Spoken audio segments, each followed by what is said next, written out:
Before we get into the video, could everyone please subscribe to my Endless Diary Tales channel? Thank you so much. In 1970, just before our whole family was sent down to the countryside, my parents couldn't bear the thought of my older sister suffering in such a harsh place. In a panic, they rushed to marry her off to a young army officer. In our previous life, after my sister married the officer, his entire family was also exiled to the same rural labor farm. In the end, she died from childbirth complications on that remote piece of land. When I opened my eyes, my sister and I had both returned to the very month before the relocation happened. In the living room, our parents were deep in discussion, eager to get my sister married off before the government issued the order. "Abby, it's not that we don't feel bad for you," Dad said. "But your sister's health is just too fragile. The farm work is way too heavy for her. There's no way she'd survive it." Mom added, "That's right, Abby. You're a lot stronger than your sister. Your father and I talked it over. We've decided to marry your sister off as soon as possible, and you'll come with us to the countryside." Before I could say anything, my sister suddenly pushed me aside. "Mom, Dad, I want to go to the countryside with you. Let my little sister marry into the Han family instead." My parents were shocked, but I was still holding her soft, pale hands, one on each side, trying to talk her out of it. "Lily, honey, I know you don't want to leave us," Mom said gently. "But the countryside is no place for someone like you. Be a good girl, and let your sister come with us. You go marry into the Han family." Dad followed up, "Your mother is right. The Han family has a military background. No one would dare stir up trouble with them. Han Samuel is already a company commander. With him protecting you, you'll be fine. Once you join him on base, life won't be hard." Lily gave me a long look, then pulled Mom and Dad aside to talk privately. I couldn't hear what they were saying, but when they came back, their attitude had completely changed. "Abby, your sister loves you so much. She's worried you'll suffer in the countryside with us. So she's decided to let you take her place and marry into the Han family instead," Mom explained. Dad added, "Yes, she's even giving up her fiancé so you won't have to suffer. Abby, your mother and I agreed that once you marry into the Han family and follow Han Samuel to his base, you'll have everything you need. So we're not giving you anything from home. All the savings and valuables will stay with your sister as compensation." Listening to how obviously biased they were, I couldn't help but smile. "If marrying into the Han family means enjoying a good life," I said, "then let Lily have it. I've been used to hardship since I was little anyway. I'll go to the countryside with you." "No." Lily suddenly broke down and screamed. I looked at her in surprise. "Why?" But she stammered, unable to get a single word out. I knew then she remembered everything too. In our past life, our parents didn't want Lily to suffer with them on the farm. So, they planned everything to protect her. First, they announced in the newspaper that they were cutting ties with her to avoid implicating her when the relocation came. Then they left her the house, the savings, and anything of value. Finally, they arranged her marriage into the Han family. The Hans had been a military family for 2 generations. Han's father was already a senior commander, and Hans Samuel had made company commander at a young age. My parents believed that with the Han family's protection and all that money, Lily would live a worry-free life. But what they didn't expect was that shortly after we were sent to the countryside, Han's father was framed by a subordinate, and the entire Han family was also exiled to the harshest and most remote labor farm. Everything our parents left Lily, money, property, valuables, was lost. Later, Lily got pregnant on the farm. Her body was too weak, the environment too cold and harsh. She went into labor in the freezing, hungry conditions and never made it back. She died giving birth on that isolated farm. After Lily died, our parents blamed it all on me. They called me bad luck. They said I stole her nutrition in the womb, making her frail and weak, leading to her death during childbirth.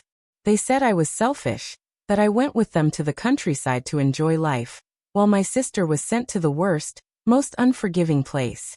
But did I really enjoy life? During those years in the countryside, just to keep my parents alive, I, once the daughter of a government official, had to transform into a fierce, desperate girl who would fight tooth and nail to survive. When our parents were bullied by the villagers, I grabbed a hoe and fought back with everything I had. I ended up beaten black and blue. The worst time, they broke 3 of my ribs. But I didn't let it go. I bit off half of that man's ear. After that, none of them ever dared to mess with our family again. Dad had too much pride to collect manure or chop firewood. Mom had been waited on by nannies her whole life, and didn't even know how to cook or wash clothes. It was me who worked myself half to death every day in the fields to earn labor points and feed the 3 of us. At night, I'd come back to the cow shed and cook, do the laundry, haul water, and chop wood. In winter, I'd wash clothes in the freezing river. During my period, the cramps were so painful I thought I'd die. But I still had to push through and go to the fields, cook, and clean because if I didn't, no one else would. And if no one worked, we'd all go hungry. That's how I survived those 5 years, barely. My body was completely ruined. But in my parents' eyes, just because I didn't die on the farm like Lily did, I became an unforgivable sinner. My mother practically wished I'd died just to redeem Lily. My father, desperate to climb the social ladder, married me off to some old official 20 years older than me. He'd already buried 3 wives. In my past life, my body had been broken by the years on the farm. I couldn't have children. That man beat and abused me constantly. In the end, I couldn't take it anymore. I bought a packet of rat poison and died with him. But in this life, since Lily thinks going to the countryside with our parents means enjoying a good life, so be it. I agreed to my parents' plan. I'd marry into the Han family in Lily's place. But I had one condition. The family's money and belongings couldn't all go with Lily to the farm. I wanted half. The moment the words left my mouth, both Mom and Dad's faces changed. Mom glared at me, her tone icy, just like a girl married off, suddenly only thinking about her husband's house. You're not even married yet and you're already eyeing our things. And to think your father and I were counting on you to help Lily after you marry into the Han family to support this family. Clearly we were wrong. Dad's face darkened. Don't be greedy, he snapped. Your sister gave up her fiancé so you could stay in the city and live in comfort. And now you're fighting her for our belongings. As I listened to them scolding me without an ounce of compassion, Lily's lips curled slightly, though her voice was sweet and understanding. Mom, Dad, if Abby wants it, then let her have it. As long as I get to stay with you both, I don't need anything else. My parents were moved to tears and pulled her into a hug. When they turned to look at me, their eyes were full of disgust, and their voices were sharp with coldness. Your sister gave up her fiancé for you. You're the one who gets to stay in the city and enjoy a good life. What more could you possibly want? That's final. We'll give you 500 yuan. That'll be your dowry. Everything else will stay with your sister as compensation. 500 yuan. I lowered my head, a bitter laugh rising silently in my chest.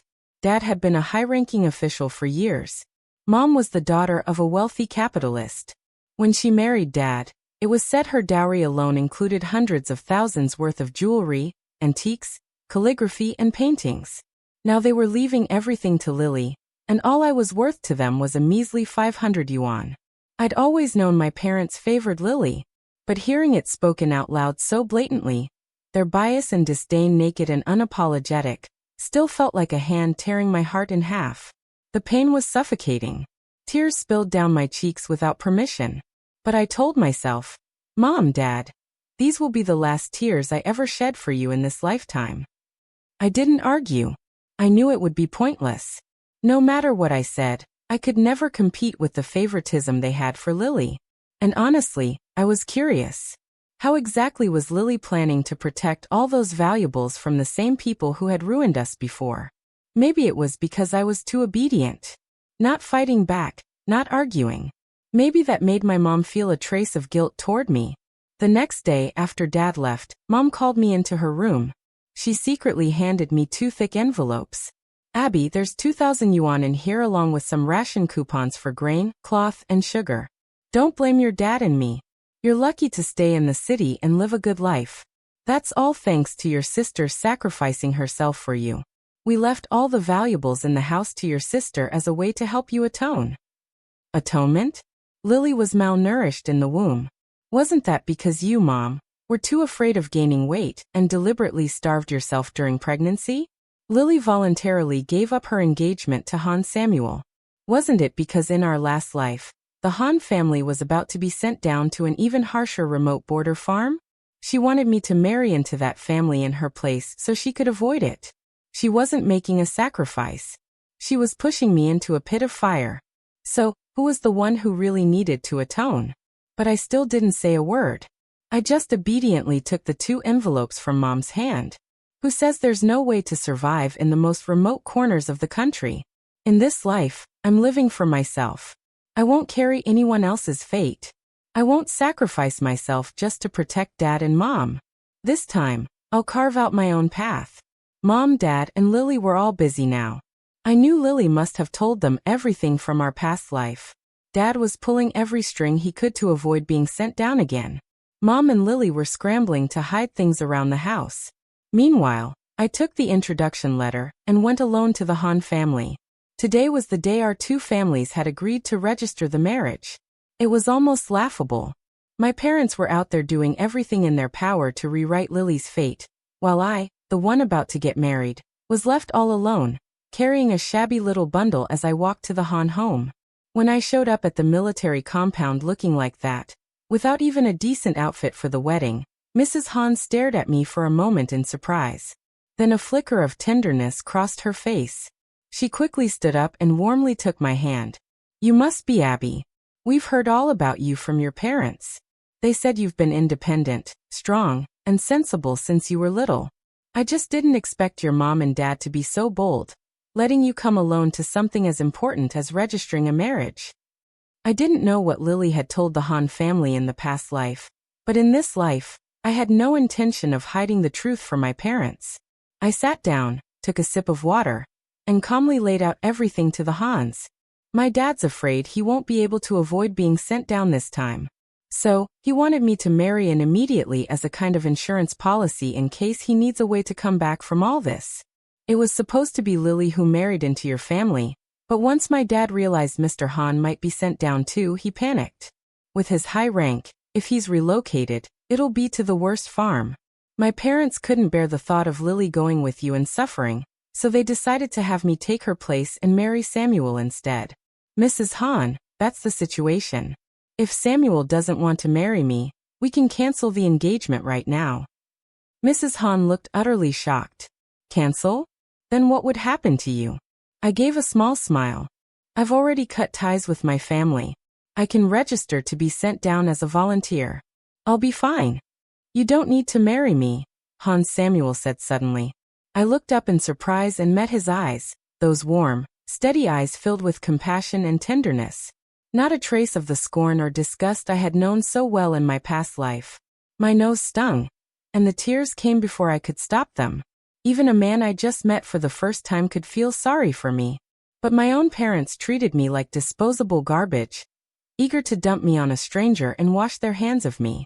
Seeing me cry so hard, Mrs. Han forgot all about formality. She hurried to sit beside me and wrapped her arms around me, her face full of sorrow. Don't cry, Abby. Don't cry. If your parents don't care about you, we will. You go get the marriage license with Samuel now. Once you marry into this family, we'll be your mom and dad.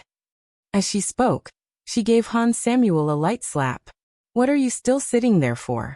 Go get the household registration and introduction letter. Under her urging, it took just half an hour for Samuel and me to complete the marriage registration. When I looked at the certificate, our names, Hans Samuel and Abby Yao, printed side by side like winners on a diploma, I knew in this life, I finally had a family of my own. As for my dad, he still didn't escape the fate of being sent down to the farm. What was even more ridiculous was that my mom and Lily's attempt to hide money and valuables got reported by a relative who had long been jealous of our family. In the end, none of the things my parents had left for Lily were preserved. Not a single cent. On top of that, my dad got implicated and was ordered to be sent down to an even harsher labor farm than in our previous life. The day before the relocation, Lily came to see me. She caught sight of me walking out of the military compound in a new cotton jacket, something I just bought. Her eyes burned with resentment. Abby Yao, don't get smug just yet. The Han family will be sent down soon too. And to the poorest, farthest, most brutal farm. You'll die out there. You'll never come back this time. I looked at her with pity.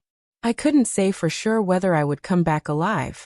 But I was certain that with Lily's frail, weak little body, if she went with our parents to the labor farm, there was no way she'd live to see the day they were allowed to return to the city.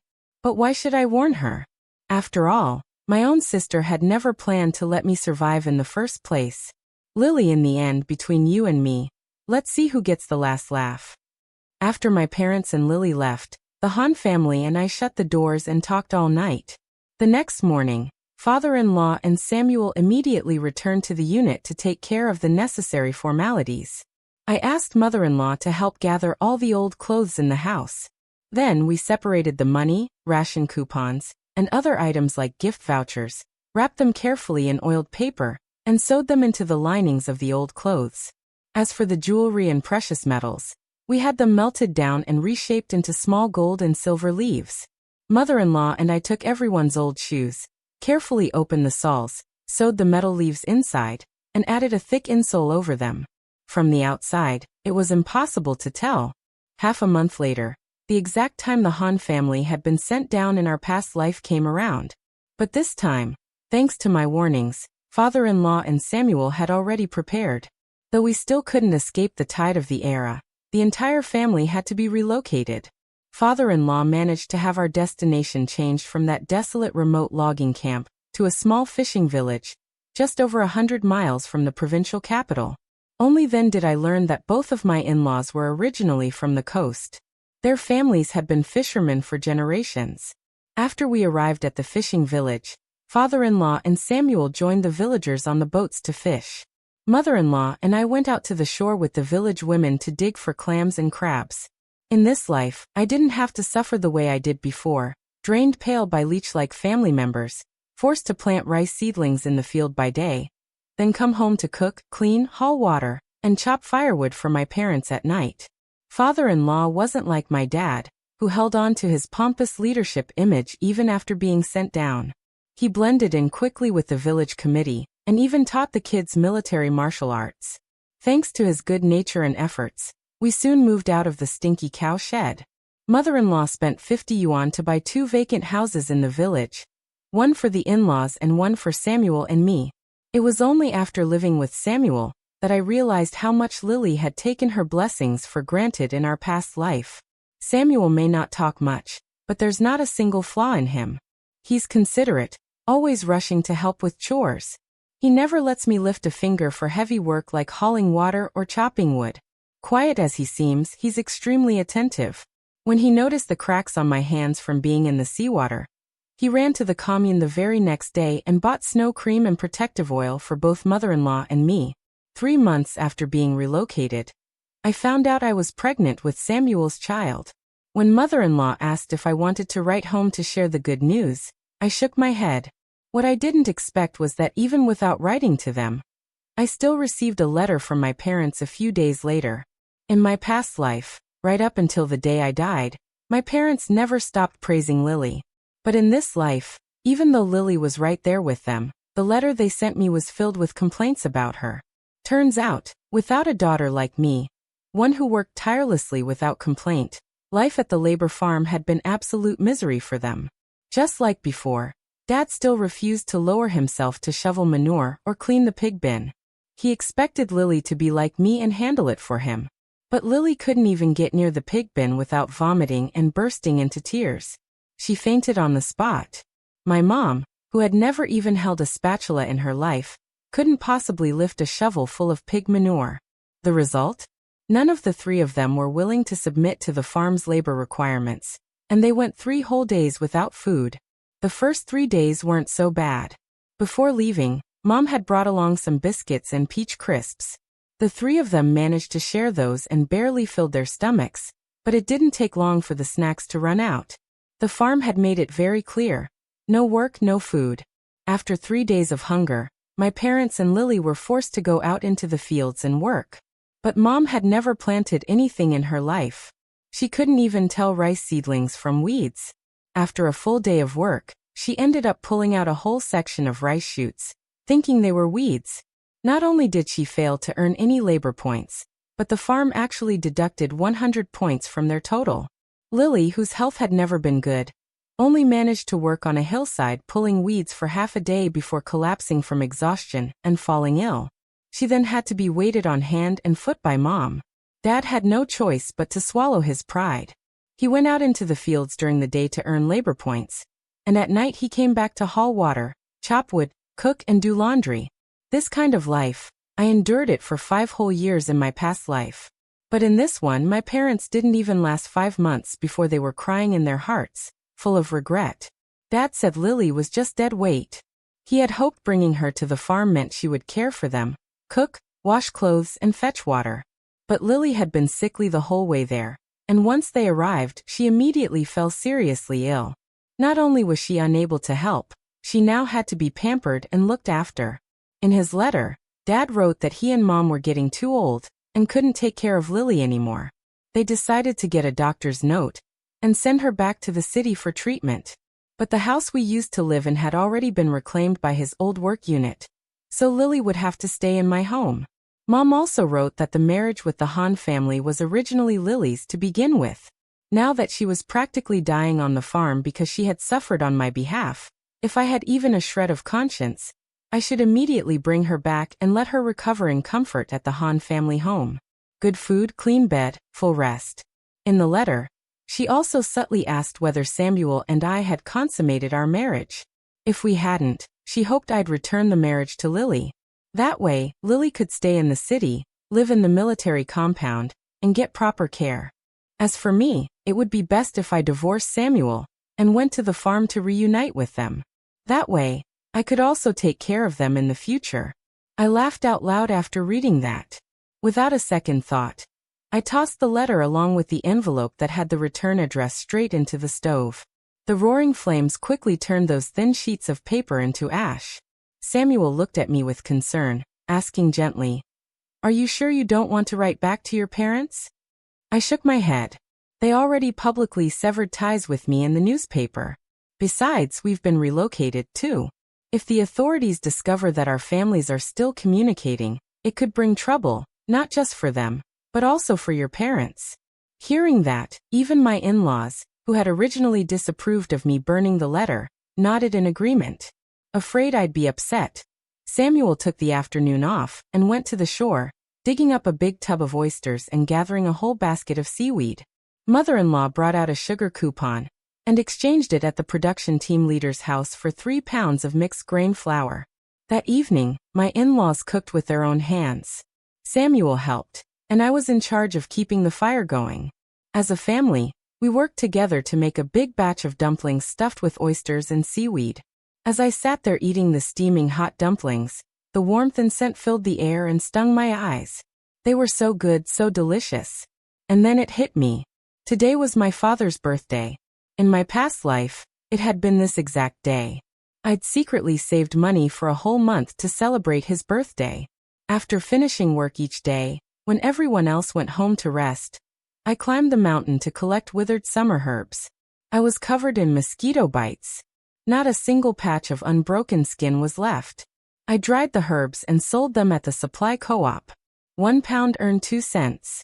After a long time, I finally scraped together 20 cents. Just enough to buy 1 pound of white flour, so I could make Dad a bowl of longevity noodles. But when he saw that bowl of noodles, he flew into a rage and yelled at me for being cold-blooded and heartless, not worthy of being his daughter. That's what he said. And Mom, wiping away her tears, questioned me bitterly. "Do you think that just because your sister is gone, you're now our only child, that we have no choice but to rely on you for everything?" She glared at me. "Let me tell you something, Abby. Yow. Don't talk to me about a bowl of noodles. Even if you cut the flesh off your own body and boiled it into soup for your father, it still wouldn't make up for the sin of you killing your sister." I shook my head desperately, practically ready to drop to my knees and swear that I had never tried to take Lily's place, that I didn't feel the slightest joy over her death. But they didn't believe me. Dad kicked me hard into the corner of the wall.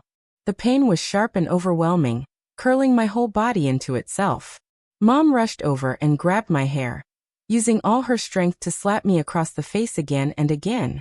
I had spent an entire month sleeping only 4 hours a night, just to save enough money to make that bowl of longevity noodles. I was exhausted and starving. Her slap sent stars spinning through my eyes, and I passed out on the floor.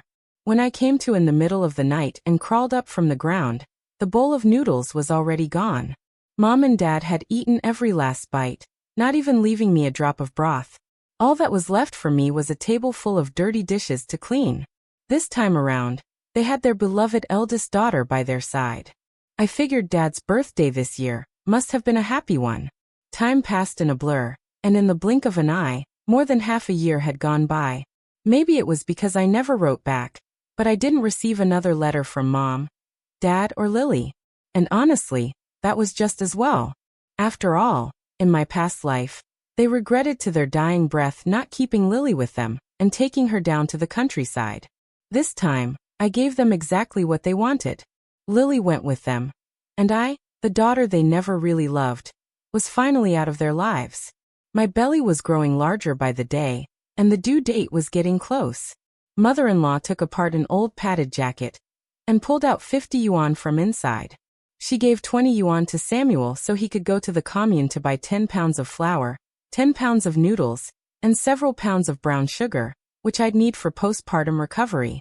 Then she used another 10 yuan to buy 2 laying hens and 100 eggs from a villager.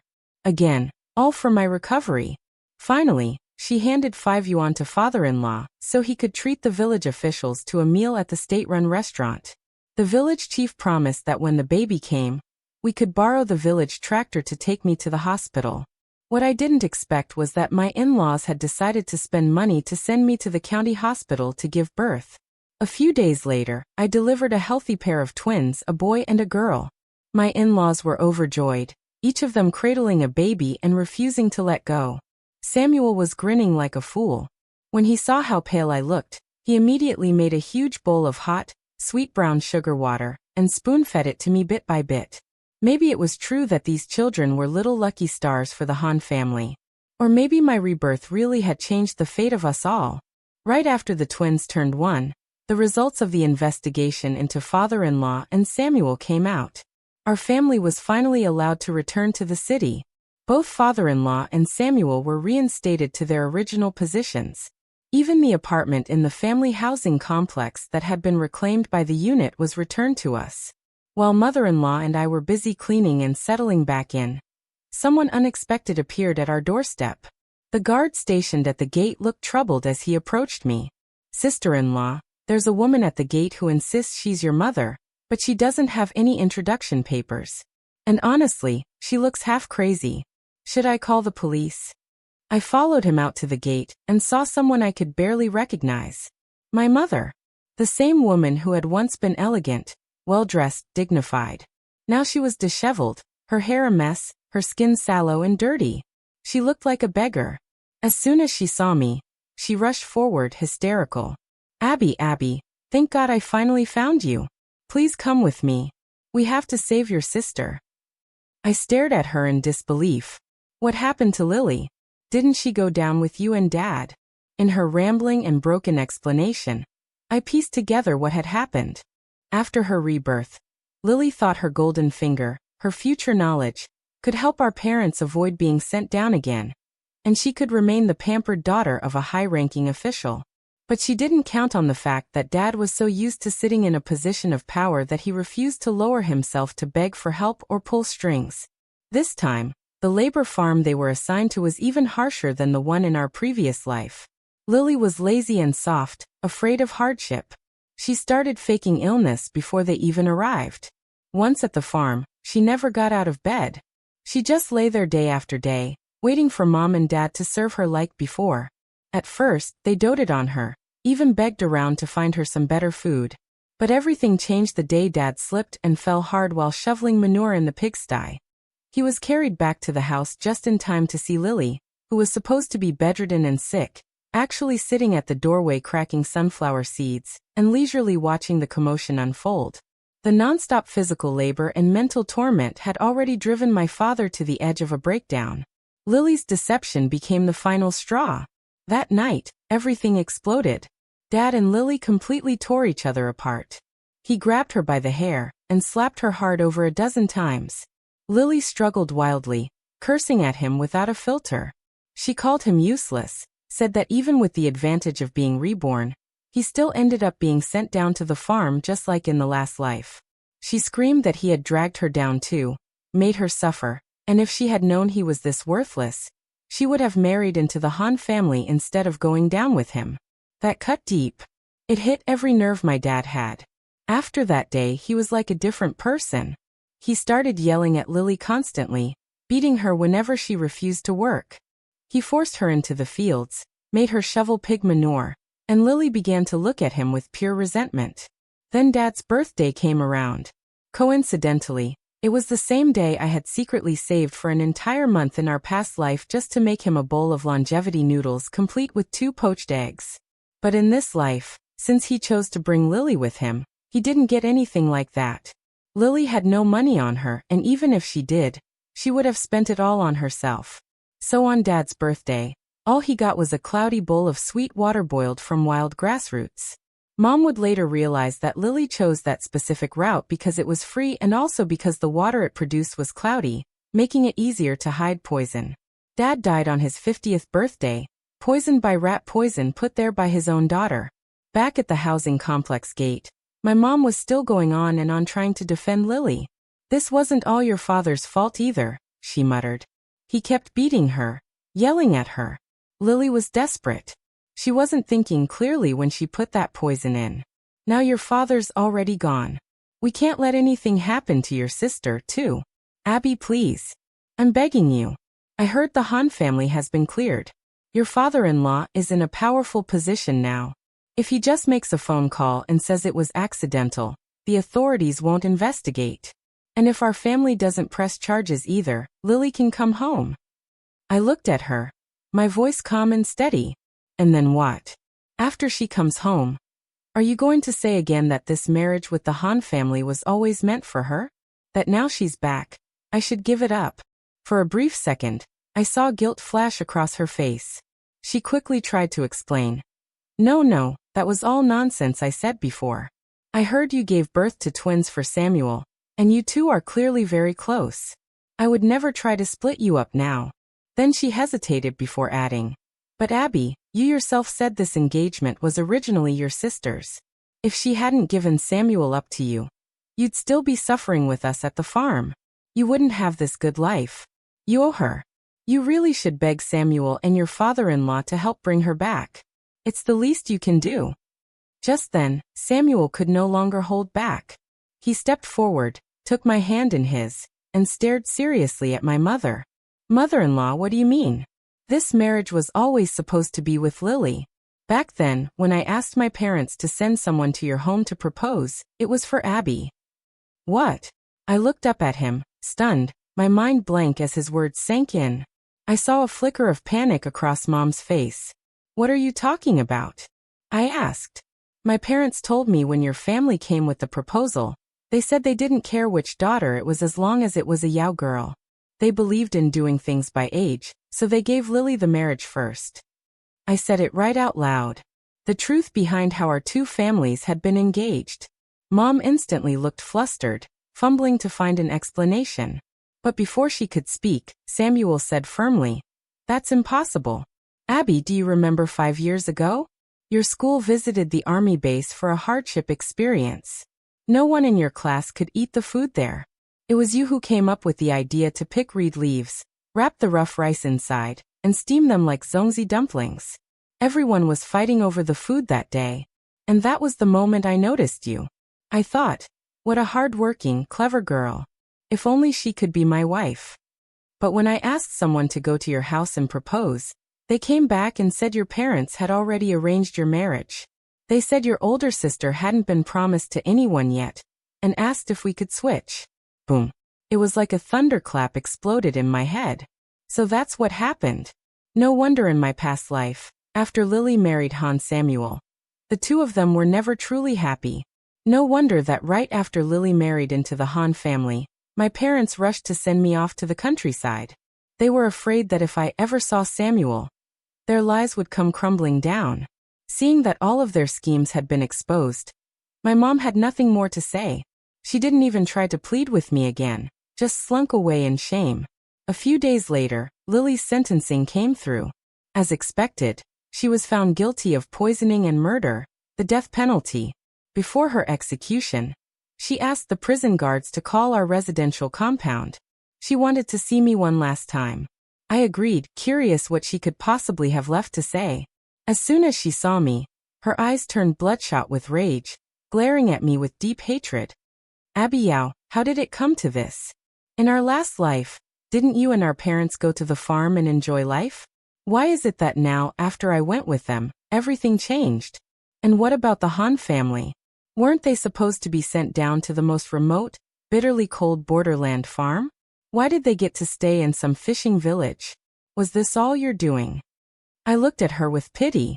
Lily, did you ever consider that nothing actually changed at all? In our last life, I went through everything you did. I suffered on the farm too, just like you. The only reason Mom and Dad didn't suffer back then was because I was the one carrying the burden for them. And now in this life, you have been the one at their side for all those years. What exactly did you do for them? Can you even say it out loud? There was a flicker of guilt in her eyes, but it quickly twisted into fury. So what if I didn't help them? Don't forget, if I hadn't handed over the Han marriage to you, you would have been the one suffering in the countryside right now.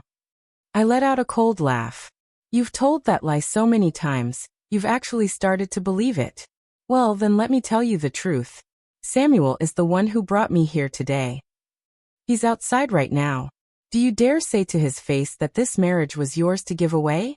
As soon as she heard that Samuel was outside, her face turned ghostly pale. Her lips trembled, and she shook her head in disbelief. No, it can't be. If he knows I switched the engagement, he'll never help me now. She looked up at me, her eyes full of desperate hatred, and screamed. Why? Why you, Abby? You're nothing but the daughter our parents never liked. Why should a man like Hans Samuel belong to you? Then her voice dropped to a cruel sneer. You think you're so lucky, but let me tell you, Mom and Dad loved me most. All I had to do was casually say how jealous I was that you got to marry such a good man. And they gave the engagement to me. So don't get cocky. You better get me out of here, or I'll tell Mom you let me die. Let's see if she forgives you then. I shook my head slowly, meeting her eyes. You forgot, Lily. I already severed ties with you and our parents in the newspaper. You're nothing but a stranger to me now. Whether she forgives you or not, I honestly don't care. With that, I turned and walked away. Behind me, Lily's voice erupted into hysterical, hateful curses full of rage and desperation. I later heard that the execution had been carried out. Lily was dead. After Dad's death, with no one to support her, Mom remarried quickly to a farmhand who drove an ox cart. He was violent, and whenever he got drunk, he'd beat her without mercy. She tried to run back to me, hoping for help, but the farmhand caught up with her on the road. He beat her to death. When we received the call from the labor farm, Samuel and I went together to retrieve her ashes. We buried her alongside Dad and Lily. They had favored Lily for 2 lifetimes. Being buried next to her after death, maybe that was all they had ever really wanted. As for me in this life, I finally had a family that truly loved me. I had Samuel, who cared for me deeply. And I had 2 smart, adorable children. This time, I no longer wasted my heart chasing the kind of family love that was never mine to begin with. Because real love doesn't need to be begged for.